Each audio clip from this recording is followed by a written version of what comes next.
చతుర్థ స్కంధంలో వచ్చేటువంటి ధ్రువోపాఖ్యానం చాలా గొప్ప కథ. ఒక ధ్రువుని తపస్సు గురించి మాత్రమే కాదు, సవత్తల్లి గొడవల గురించి కాదు. అది నేను చెప్పాలని ఎందుకు అనుకున్నాను ప్రత్యేకంగా అంటే, భారతీయ వైజ్ఞానికత ఎంత గొప్పది. Science and technology in ancient India, ప్రాచీన భారతదేశంలో విజ్ఞాన శాస్త్రం, ఖగోళ విజ్ఞాన శాస్త్రం ఎంత అభివృద్ధి చెందిందో మనకి ధ్రువోపాఖ్యానంలో తెలుస్తుంది. ముఖ్యంగా మనం ఈ కథ చెప్పుకోవడానికి ముందు గ్రహించాల్సింది భాగవతం పురాణం, రామాయణం కావ్యం, భారతం ఇతిహాసం అన్నీ కలిపి ఒకే ఘాట్ని కట్టి మాట్లాడేయద్దు. రామాయణ భారత భాగవత పురాణాలు తప్పు మాట. అది భాగవతమే పురాణం, రామాయణం కాదు. రామాయణం కావ్యం, వాల్మీకి కవి. భారతం ఇతిహాసం. ఇతిహాసం అంటే చరిత్ర. ఇతి ఇహ ఆసం, ఇలా ఒకప్పుడు జరిగింది. అంటే భారతంలో ప్రతిదీ చరిత్ర, సాక్ష్యాలు ఉన్నాయి. వ్యాసుడు చరిత్ర కందాన్ని రాయలేదు. రామాయణం కావ్యం. అందుకే రామాయణం లోతుల్లో గెలిపి మనం వాస్తవాల్లోకి వెళ్ళిపోకూడదు. అది కావ్యం. అది ఆయన చెప్పాడు, నేను కవినేది. వందే వాల్మీకి కోకిలం. కవి అన్నవాడు ఎప్పుడు వాస్తవమైన జీవితాన్ని కాస్త మారుస్తాడు. సినిమా తీసినట్టే, ఎందుకంటే లేకపోతే ఎవరో చూడరండి అంటాడు. అంచేత రామాయణం కావ్యం. రామాయణంలో కవిత్వాన్ని ఆస్వాదించాలి. రాముడు ఈ చోట తిరిగాడు అంటే అక్కడే తిరిగాడు అని మనం బస్సు చేసి వెళ్ళిపోకూడదు. అక్కడికి అక్కడ తిరిగిన నీకు వచ్చేది ఏం లేదు. ఇక్కడ ఆయన లేడు. అక్కడ జరిగింది రఘురాముడు. ఇప్పుడు నువ్వు వెళితే దొరికేవాడు డ్రైవర్ రాముడు, అడవి రాముడు, దొంగ రాముడు, ట్యాక్సీ రాముడు. ఈ పిచ్చి పెంచుకోకూడదండి. పుణ్యక్షేత్రాల పేరు మీద రాముడు తిరిగట్ట, సీత కూర్చుంది. కూర్చుంటే నీకేమిటి, ఏమిటి వస్తుంది దానివల్ల? ఇది పెద్ద ఇంక గొప్పకని చెప్పడం. ఇది నేను మొత్తం అన్ని స్నానాలు చేసేసానండి. మనస్సులో ఏం చేయలేదు స్నానం. ఇక్కడ ఈ మొత్తం అంతా చేశానని చెబుతున్నా ఈ గర్వం ఉండనే ఉంది. ఇక్కడ సాత్విక గర్వం. ఇంక ఇవి స్నానం చేసే ఉపయోగం? ఛార్జింది అడగా. రామాయణం కావ్యం, భాగవతం పురాణం, భారతం ఇతిహాసం. పక్కా మీరు సాక్ష్యాలు, ఆధారాలు, చరిత్ర జరిగిందన్న విషయంలో భారతంలో ప్రశ్నించండి, చెప్పి తీరవలసిందే. భారతం చరిత్ర. పురాణం ఎలా ఉంటుంది అంటే, పురంజనోపాఖ్యానం సహా, ధ్రువోపాఖ్యానం సహా, గజేంద్ర మోక్షం సహా ఇలాంటి కథలన్నీ సింబాలిక్గా ఉంటాయి, ప్రతీకాత్మకంగా ఉంటాయి. ఆ పాత్రల పేర్లు గమనించి కాస్త వ్యుత్పత్తి అర్థాల్లోకి వెడితే అపూర్వమైన విజ్ఞానవరో బాబు నమస్కారం పెట్టేస్తాం. ఉత్తానపాదుడు, ఆయనకి ఇద్దరు భార్యలు, సునీతి, సురుచి. సునీతి కుమారుడు ధ్రువుడు, సురుచి కుమారుడు ఉత్తముడు. రెండవ భార్య కావడం వల్ల, వయస్సులో చిన్నది కావడం వల్ల, కావాలని చేసుకోవడం వల్ల ఉత్తానపాదుడు రెండవ భార్య పట్ల ఎక్కువ ప్రేమగా ఉంటున్నాడు. సునీతి తట్టుకుని బాధపడి అంతఃపురంలో కాలక్షేపం చేస్తుంది. కథ అందరికీ తెలుసున్నది. అది అలా ఉంటే పర్వాలేదు. కానీ ఈ సురుచి రెండో భార్య ఉంది. ఈవిడ ఆకర్షణకు ఎప్పుడైతే మొగాడు దృష్టి ఆయన మీద పడింది, ఈవిడ నాటకం ఆడేస్తుంది. సహజంగా ఆ మొగాడు గట్టిగా ఉండాలి. అక్కడ 2 పెళ్ళిళ్ళు చేసుకోవడమే తప్పు.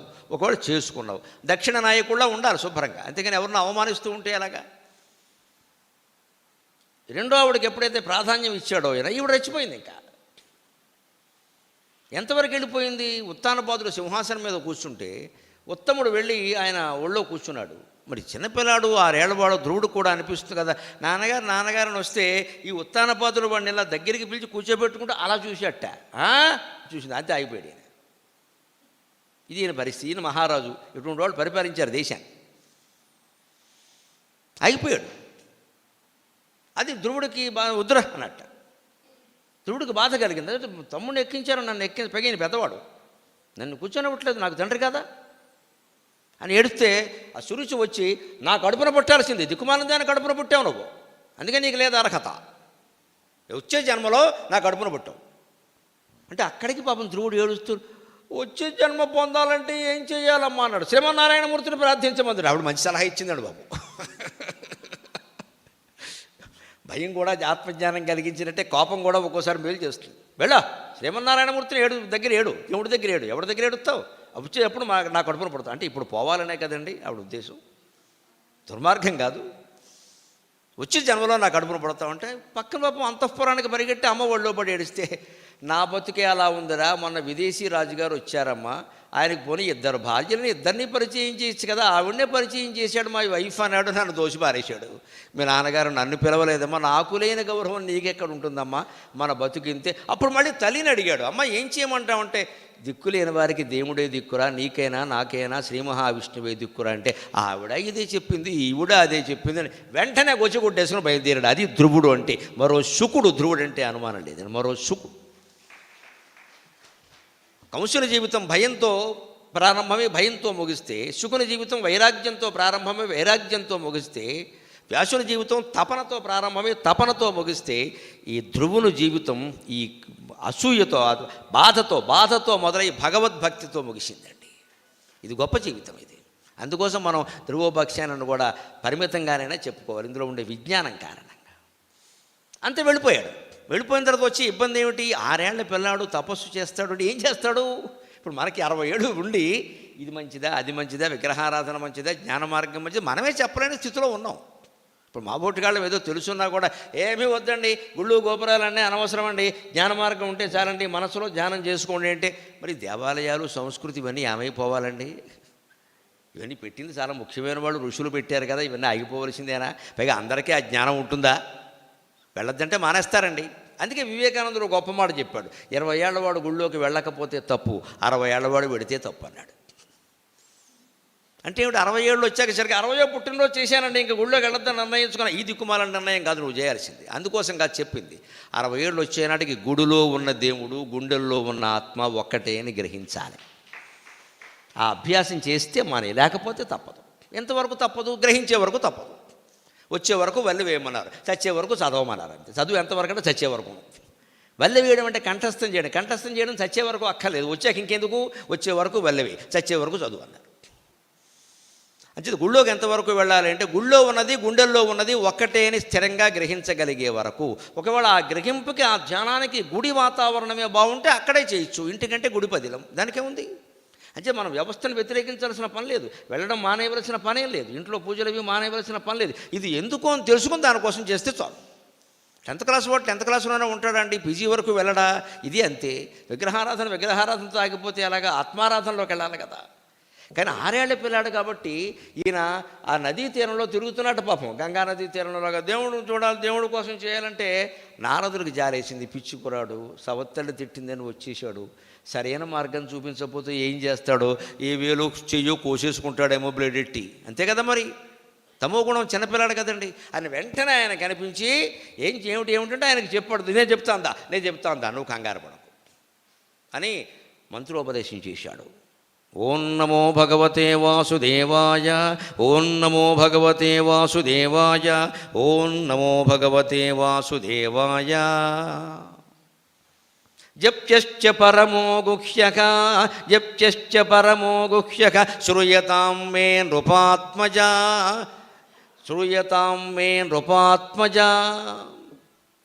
యం సప్తరాత్రం ప్రపఠన్ పుమాన్ పశ్యతి ఖేచరాన్. వ్యాసభాగవతంలో ఉంటుంది మాట. జప్యశ్చ, జపం చేసేవాళ్ళు, మంత్రజపం చేసేవాళ్ళు గమనించాల్సిన మాటలు ఇందులో చాలా ఉన్నాయండి. బజార్లో కూర్చుని బస్టాండ్లో కూర్చుని చేసేది కాదు జపం అంటే. జప్యశ్చ, జపించవలసిందే.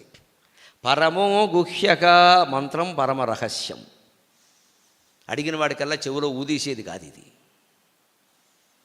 అందున సిద్ధ గురువు ఆ మంత్రాన్ని కోట్ల సార్లు జపించి సిద్ధి పొందిన గురువు కనుక మనకి మంత్రోపదేశం చేస్తే ఎవరికి మనం వెంటనే మంత్రోపదేశాలు చేసేయకూడదు. అలాగా హక్కు అందరికీ ఉంటుందండి, స్త్రీ పురుష భేదం లేదు. దయచేసి గమనించండి. మంత్రోపదేశానికి, మంత్రజపానికి, మంత్ర అనుష్ఠానానికి పురుషులకు ఎంత హక్కు ఉందో స్త్రీలకు కూడా అంత హక్కు ఉంది. హాయిగా చేయొచ్చు, ఇబ్బంది ఏమీ లేదు. స్త్రీలు ఉపదేశం చేయొచ్చు. కుంతీదేవి మంత్రాన్ని పొందింది, ఉపదేశము చేసింది మాత్రికి. బోళ్ళు మంది ఉన్నారు. అమృనుడు అనే మహర్షి ఉండేవాడు వేదకాలంలో. ఆయన కూతురు వాక్కు, ఆవిడ పేరే వాక్కు. ఆవిడ అమ్మవారి మీద దేవీ సూక్తం రచించింది. వేదంలో ఉందా దేవీ సూక్తం? అమ్మవారితో తాదాత్మ్యం చెందింది ఆవిడ. గార్గి, మైత్రేయి మహానుభావులైనటువంటి వైదిక స్త్రీలు ఉన్నారండి. స్త్రీలకు విద్య ఎప్పుడూ లోపం చేయాలి. వాళ్ళకి అవసరమైన విద్య ఏదో నేర్పారు. అనవసరం ఫ్యాషన్ డిజైనింగ్, బ్యూటీ క్లినిక్ నేర్పల. అవసరమైంది నేర్పారు, వాళ్ళ కులాలను బట్టి ఆచారాలను బట్టి. అందుకని ఈయనకి ఏం చెప్పాడు అంటే, ఈ మంత్రం నేను చెబుతున్నా, దీన్ని గుఖ్యగా రహస్యంగా దొరికింది కదా నీ సాటి పిల్లలందరికీ చెప్పేకు, నీకున్న తపన ఆవేదన వాళ్ళకి తెలియదు, దాన్ని దుర్వినియోగం చేసి అమ్మేస్తారు. ఇది విను నేను చెప్పేది నృపాత్మజ. అంతేకాదు, ఎం సప్తరాత్రం ప్రపటన, పిల్లల మనస్సు ఎలా ఉంటుందంటే, ఏమండి అలా అది చెప్పిస్తే దేవుడు కనపడతాడని చెప్పాలి వాళ్ళకి. దేవుడు అంతటా ఉంటాడని ఈ వేదాంత వాక్యాలు పిల్లల దగ్గర పనికిరామండి. దేవుడు నీ బ్యాగ్లో ఉండడం చెప్పాలి, ఆ బ్యాగ్లో చూపించాలి. అలాగైతేనే పిల్లలు నమ్ముతారు. పిల్లలకి వస్తువు కనపడాలి ఎదురుగా. అందుకే విగ్రహారాధన పిల్లల వయస్సులో చాలా ముఖ్యం. ఆధ్యాత్మికంగా అందరం పిల్లలమే కాబట్టి అందరికీ ముఖ్యమే. ఆధ్యాత్మికంగా అందరం పిల్లలమేనండి, అందరికీ ముఖ్యమే, మానడానికి వీల్లేదు.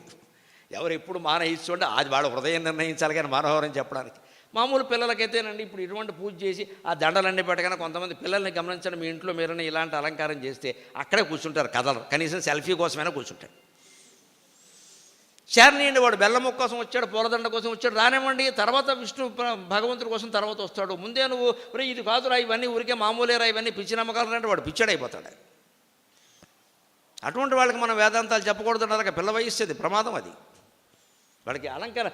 పూలదండలో మా అమ్మ ఎంత కష్టపడిందో తెల్లారు కట్టించంటే, దేవుడి కోసం అమ్మా అని చెబితే వాడు దేవుడి కోసం ఇంత కష్టపడచ్చు అనమాట అని గ్రహించుకుంటాడు. వాడు కూడా రేపొద్దున పెళ్ళి అయినా సరే వాళ్ళ పిల్లలు చేయిస్తాడు.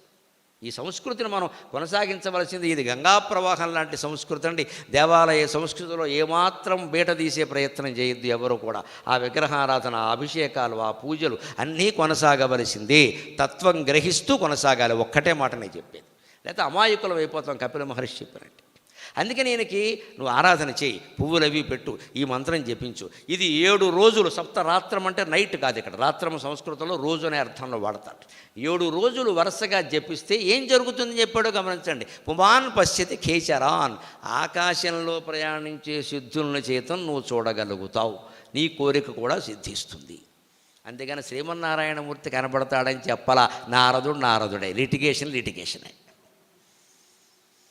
దీన్ని 7 రోజులు నువ్వు జపిస్తే పుమాన్ పశ్యతి ఖేచరాన్, ఆకాశంలో గమనించేటువంటి సిద్ధ మార్గంలో వెళ్ళేవాళ్ళు కూడా కనబడతారు. యోగ భాషలో చెబుతారు, ప్రాణాయామం చేసి ప్రాణవాయువుని కనుక ఈ బ్రహ్మరంధ్రం నుంచి పైకి క్షణకాలం పంపి 2-3 నిమిషాలు అక్కడ ఉంచగలిగితే పైన చారణ మార్గంలో, సిద్ధ మార్గంలో సంచరించేటువంటి సిద్ధులు కనబడతారు. చూసేటువంటి మహానుభావులు ఉన్నారు, ఇప్పటికీ హిమాలయాల్లో ఉన్నారు, మహాయోగులు ఉన్నారు. మనకి తెలియదు కాబట్టి లేదని అనొద్దు, ఉన్నారు. అది యోగ భాషలో ఉంది, ఆ ప్రక్రియ అంతా ఉంది. ఉత్పత్తి ప్రకరణలో ఆ ప్రక్రియ అంతా చెబుతారు. మనకి చేత కాదు కాబట్టి లేదని అనేది. అక్కడ పరకాయ ప్రవేశాలు అన్నీ ఉన్నాయి, వాళ్ళు చేయగలరు దాన్ని. అదే చేశాడు. ఎలాంటి ఘోరమైన తపస్సు చేశారంటే, ధ్రువుడు 1 నెల రోజుల పాటు 3 రోజులకోసారే అన్నం తిన్నాడు, ఆహారం. అది కూడా వెలగపళ్ళు, రేగుపళ్ళు అక్కడ దొరికేవి అవే. మళ్ళీ వీటి కోసం బజారుకి వెళ్ళలేదు, మంచి పళ్ళు ఏరుకుందాం అంటే. అలా ఉంటే తపస్సు అనవసరం. ఇంకా అక్కడ వెలగ చెట్లు ఉన్నాయి, వెలగపళ్ళే తిన్నాడు. అరక్కపోయినా సరే కడుపులో వచ్చిన గట్టిగా ఉన్నాయి, అదే దొరికాయి, పగలగొట్టు తిన్నాడు. రేగుపండులో ఎలా ఉంటుంది? రేగుపండు అంటే ఏంటి? గింజ ఎక్కువ, గుంజు తక్కువ. గింజ ఎక్కువ, గుంజు తక్కువ, అవే తిన్నాడు. మరి ఉన్నాయి, ఏం చేయమంటావు? రేగుపళ్ళు, వెలగపళ్ళు, అది కూడా 3 రోజులకు ఒకసారి. ప్రాణం పోతోందంటేనే ఆహారం. అలా నెల్లాడు చేశాడు. తర్వాత రకరకాల పచ్చి ఆకులు తింటూ, అది కూడా 6 రోజులకు ఒకసారి పెంచేశాడు. ఆహారం తినే విరామ సమయం పెంచేశాడు, ఆహారం తగ్గించేశాడు. తపస్సు అంటే అంత తీవ్రంగా ఉంటుంది. భగవద్ దర్శనం కావాలంటే అలా చేయాల్సిందే. అందుకని ఇంకో నెలపాటు 6 రోజులకోసారి కేవలం ఆకులు తిన్నాడు. ఇంకో నెలపాటు 12 రోజులకోసారి నీళ్లు తాగాడు కేవలం. ఇంకో నెలపాటు 20 రోజులకు ఒక్కసారి కేవలం వాయువు మీదే నిలబడ్డాడు. వాయు భక్షణ తప్పితే ఏం లేదు. వాయువే ప్రాణాయామం చేసి వాయువు మీద ఆధారపడి జీవించాడు. ఇక ఆ తర్వాత చేతిలో 3 నెలల పాటు ఒంటికాల మీద నిలబడ్డాడు ఆ బాలుడు. అంత తపస్సు చేశాడు ధ్రువుడు మహానుభావుడు, అంత తపస్సు చేశాడు. మీకు ఇప్పటికీ కొన్ని సంస్థల వారు వేశారు భాగవతం పుస్తకాలు. అందులో ఈ 4వ స్కంధం పుస్తకం మీద అద్భుతమైన బొమ్మ ఉంటుందండి. శ్రీ మహావిష్ణువు ప్రత్యక్షం అవుతాడు. ఆ సరస్సు ఉంటుంది అక్కడ. ఆ సరస్సు దగ్గర ఒక బండరాయిలా ఉంటుందండి. ఆ బండరాతి మీద గోచిగుడ్డ పెట్టుకుని చిన్న పిల్లాడు ఇలాగ ఒంటికాల మీద నిలబడి ఉంటాడు. ఎంత ముచ్చటగా ఉంటుందో ఆ బొమ్మ చూస్తే. నాకు ఈ స్థితి వస్తే ఎంత బాగుండేది అనుకుంటాను. ఒంటికాల మీద నిలబడి ఉంటాడు, గోచిగుడ్డ పెట్టుకుని 6 ఏళ్ల పిల్లాడు. మహావిష్ణువు ఆయన ఎదురుగా ఉంటాడు. ఇది ధ్రువుడు చేసినటువంటి తపస్సు. ఈ తపస్సుకు విష్ణువు ప్రత్యక్షమయ్యాడు. ఆయనకి చాలా ఆనందం కలిగింది, చూశాడు. అప్పుడే ఒక చిన్న మాట చెప్పి, గమ్మత్తైన మాట, నేను సెలవు తీసుకుంటా, తర్వాత మీకు వీలైతే ఆ ప్రయాణం చేసి రాగలిగితే మంచిది, దగ్గరలోనే. ధ్రువుడికి మహావిష్ణువు ప్రత్యక్షమైనప్పుడు శంఖచక్ర కదా పద్మాలతో కదా రావాల్సిందే, ఆయనకి మనస్సులో ఇంకో భావం లేదు. అలాగే వచ్చాడు. కానీ హడావుడిలో ఆయన ఏం చేశాడంటే, ఎడమ చేతిలో శంఖం, ఆ ఎడమ చేతిలో చక్రం, కుడి చేతిలో శంఖం పెట్టుకుని వచ్చాడు. సాధారణంగా మహావిష్ణువుకి చక్రం కుడి చేతిలో ఉంటుంది, ఇక్కడ ఆయుధం, అది ఆయుధం ప్రయోగించాలని ఎలా ఉండాలి, కానీ ఎడం చేత్తో ఉండదు కదండి చక్రం, ఎవరు ఎడం చేత్తో వేయరు కదా, ఆయుధం కుడి చేత్తో పట్టుకుంటుంది. చక్రం ఎప్పుడూ మహావిష్ణువు కుడి చేతిలో ఉంటుంది, శంఖం ఎడమ చేతిలో ఉంటుంది. అవసరమైతే పూరించేటప్పుడు కుడి చేతిలోకి తీసుకోవచ్చు, అది వేరే విషయం. గదా పద్మాలు ఉంటాయి. ఈ నాలుగింటిని పొజిషన్స్ మార్చి, అంటే స్థితులు మారిస్తే సరిగ్గా మ్యాథమెటిక్స్ సిద్ధాంతం ప్రకారం, మ్యాట్రిక్స్ అంటారే దాని ప్రకారం, పెర్ముటేషన్స్ అండ్ కాంబినేషన్స్ ఏవో చెప్తారు, దాని ప్రకారం సరిగ్గా 24 రూపాయలు ఏర్పడతాయి. కింద శంఖం, ఇక్కడ చక్రం శంఖం ఉంటాయి, కింద గదా పద్మం ఉంటాయి. గదను పైకి తీయండి, శంఖాన్ని కింద పెట్టండి, చక్రాన్ని కింద పెట్టండి, శంఖాన్ని పైకి పెట్టండి. ఇలా 4 స్థానాలు మీరు మారిస్తే 24 రూపాయలు మాత్రమే వస్తాయి గణిత శాస్త్రం ప్రకారం. అందుకే కేశవనామాలు 24 లెక్క. మహానుభావులు జమ్మలమడక మాధవరామ శర్మ గారు ఒక గ్రంథంలో రాశారు ఈ విషయం. ఈ అభినందనలు వారికి, ఆ యోగం వారిది, వారి ద్వారా నేను తెలుసుకున్నాను ఆ విషయం. ఎంత గొప్ప విషయాలు ఉన్నాయో అనుకున్నాను, ఊరికే ఏదో లెక్క అనుకుంటాం మనం. ఆ ప్రతిమని మీరు పొజిషన్స్ మార్చడం అంటారండి. అలాగే మారిస్తే, స్థితులు మారిస్తే, ఎంత మార్చినా గణిత శాస్త్రం ప్రకారం 24 స్థితులు ఏర్పడతాయి. 4 ఉన్నది కాబట్టి లెక్క, ఏదో 2⁻² అంటారు కదా, ఆ లెక్కల ప్రకారం అంతే, అది అంతే 24 నమ్మాలి. అలాగే ఈయనకి దగ్గరికి వచ్చినప్పుడు ఆ హడావుడిలో ఆయన వస్తూ ఈ చేతిలో చక్రం పెట్టుకున్నట్టు, ఈ చేతిలో శంఖం ధరించాడు. పిల్లాడంటే పక్కా చెప్పాను కదా, ఆయనకి నారదులు చెప్పింది పట్టేసింది. నువ్వు విష్ణువు కాదు, నీకు నమస్కారం అన్నాడు. నమ్మకం కుదరట్టే, సవత్తల్లి నానా మాటలు మాట్లాడింది, బాధతో ఉన్నాడండి. ఆయన పిల్లాన్ని అర్థం చేసుకోవాలి మనం, ఎంత కఠినమైన తపస్సు చేసినా మనసులో ఉన్నది. నువ్వు విష్ణువు కాదు, నువ్వు మా పెంతల్లాగే ఉన్నావు పో అన్నాడు. అదేమిటి ఆ నారదుడు చెప్పాడు, విష్ణు వెంటనే ఓ నీ బంగారం కానీ వీడు నాకంటే తెలియదు, ఇప్పుడు చూడమన్నాడు. ఆయన తలుచుకుంటే ఏముందండి, మెద్ద మాయ, ఇప్పుడు చూడమన్నాడు. తక్కువని మారే. సరిగ్గా ఈ మారకుండా ఎడమ చేతిలో ఉన్న చక్రం, కుడి చేతిలో ఉన్న శంఖం ఉన్న మహావిష్ణువు విగ్రహాన్ని చూడాలంటే తూర్పుగోదావరి జిల్లా కిర్లంపూడి పక్కనే దివిలి అని ఒక గ్రామం ఉందండి. 108 తిరుపతుల్లో అది ఒక తిరుపతి. అక్కడ మీరు మహావిష్ణువుని చూడండి, ఆయన మొదట కనపడిన మహావిష్ణువు రూపంలోనే ఉంటాడు. శంఖచక్రాలు అటు ఇటు మారిపోయి ఉంటాయి. పైగా ఆ విగ్రహానికి ఒక ప్రత్యేకత ఏమిటంటే, అక్కడ అర్చకులు చెబుతారు, పొట్టివాడు పెడితే పొట్టిగానే కనపడుతుంది ఆ విగ్రహం, పొడుగువాడు పెడితే పొడుగ్గే కనపడుతుంది. ఎందుకంటే ధ్రువుడు ఇంకో అనుమానం వ్యక్తం చేశాడు, నేనంత చిన్నవాడుగా ఉన్నాను, నువ్వు అంత పెద్దవాడుగా ఉన్నావు, నాకు చూడడం వీలు కదా, ఇప్పుడు చూడు అన్నాడు. అంతే కనపడ్డాడు. అన్నీ రూఢైతే గారు మహావిష్ణువు అని నమ్మడం లేదా, మళ్ళీ కూర్చుంటాడు రేగుబళ్ళు తీసుకుని.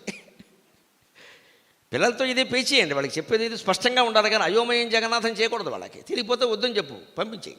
అందుకే వ్యాసుడు కూడా, శుకుడు ఇంతేనా ఇంకేమైనా మీరు చెప్పగలరా అంటే, ఇంతకంటే ఏమీ లేదురా, జనక మహారాజ్ చెప్పినా నీకు ఇదే అని ఈయన చెప్పొచ్చగా, చెప్పలేదు, తెలుసుకోమన్నాడు అంతే. అయోమయానికి గురి చేయకూడదు, అక్కడికి వెళ్ళాక వచ్చాడు సరిపోయింది. అలాగే పిల్లాడు కాబట్టి ఈయన కూడా చెప్తే, నాకు నువ్వు కనపడడం లేదమ్మా, నీకు కనపడుతున్నా చూడు, నువ్వు ఎంత ఉన్నావో నేను అంతే ఉన్నా, అంతే. అణోరణీయాన్ మహతో మహీయాన్ అణుర్బృహత్కృశస్థూలో గుణభృన్ నిర్గుణో మకాన్ అధృతస్వధృతస్వాస్య ప్రాగ్వంశో వంశవర్ధనక. విష్ణువర్ష సహస్రంలో ఉండేమాట. అణువు, బృహత్, కృశక, స్థూలక అన్నీ ఆయనేనండి.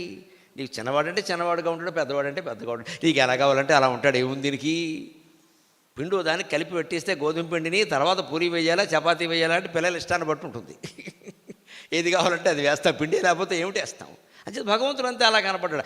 ఆ క్షేత్రాన్ని మీరు దర్శించాలంటే తూర్పుగోదావరి జిల్లా కిర్లంపూడి దగ్గర దివిలి అని ఉంది. 108 తిరుపతుల్లో అది కూడా ఒకటి. అక్కడ విష్ణువు ఇలాగే ఉంటాడు ఖచ్చితంగా ఈ రూపంలో. ఎందుకు ఇలా ఉన్నాడు అని నేను అడిగితే, ధ్రువుడు తపస్సు ఇక్కడ చేశాడు అని మాకు పురాణ కథ ఉందండి అన్నారు. అంత గొప్ప పుణ్యక్షేత్రాలు మనకి సమీపంలో ఉన్నాయండి. మన ఆంధ్రదేశంలో, మన తెలుగునాటి 2 రాష్ట్రాల్లో ఉన్నాయండి. మనం చూడ